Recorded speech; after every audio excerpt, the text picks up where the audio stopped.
As women, our approach to the dressing table is an emotional one. We ask, do I need to look masculine to be taken seriously? Sexy? What is too sexy? Strong? Too strong? Confident? Too confident? Can I show vulnerability? Can I show emotion? And femininity, is this a strength or a weakness?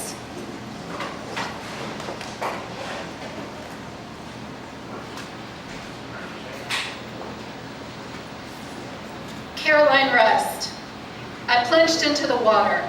After a lap across the pool, my head came above the surface. I was no longer alone. Straight in front of me, a man sat still, somewhat slouched in a chair, legs spread apart.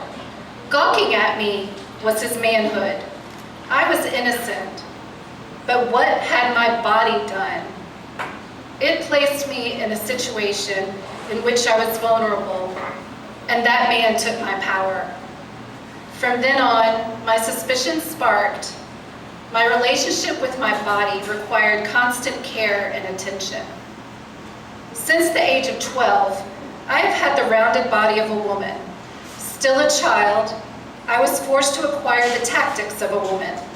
For at times it seemed this body was independent to me, an acquaintance, attracting attention, sometimes wanted, yet other times not welcome. Lady Catherine, I was thinking about a dress. It was exquisite. My first truly grown-up gown, black silk crepe, buttoned high to the throat. I was in mourning for my mother. They hadn't told me she would die. I was lost. I could neither be what I had been before, nor see what I must become. Then they put the dress on me, and I knew exactly who I was. I used clothes to transform myself. Towards the blank canvas, we ponder over equal rights, motherhood, wifehood, daughterhood, fights with fashion, body clocks, sexuality, objectivity, and masks.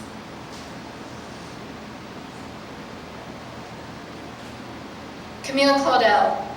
In a serious mood, I spoke honestly of my condition as a woman artist.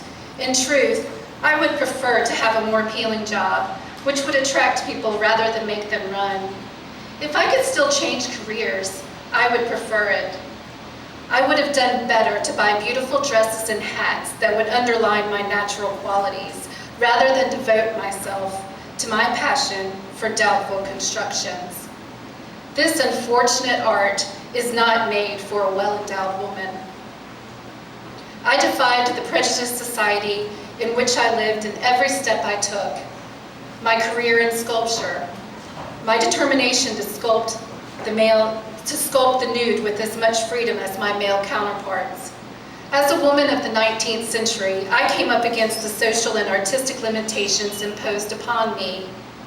I struggled endlessly to be accepted as a sculptor in my own right, without gender restrictions.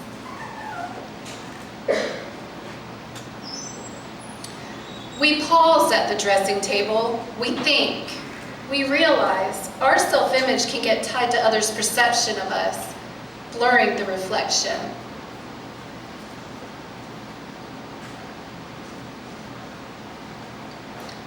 Elsa Schiaparelli.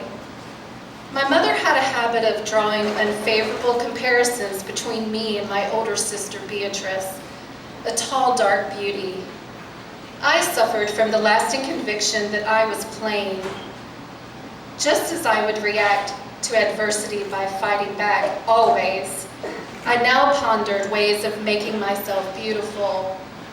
Weren't flowers beautiful? Well, if they cover my face like an enchanted garden, I too would become a Helen of Troy. So with flower seeds the gardener gave to me, I planted them in my throat, nose, ears, mouth, and sat down waiting for them to bloom.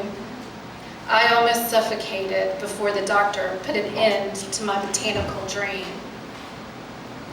40 years later, fashionable ladies sported my seed pod buttons of tiny flower seed packets, and one of my brightest dresses came in a seed catalog print composed of packets of flower seeds.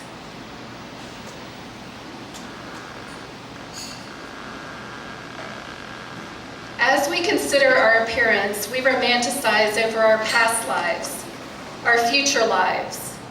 We think of the tools we need to build ourselves, our belongings, our expressive utensils.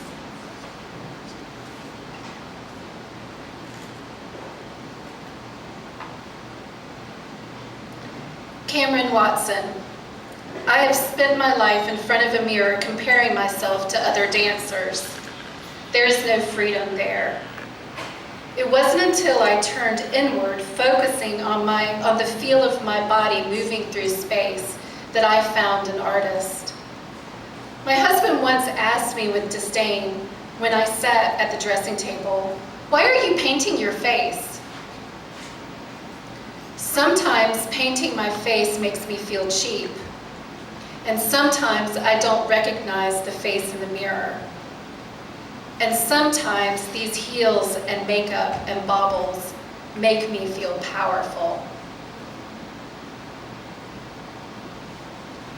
As women, our approach to the dressing table is an emotional one.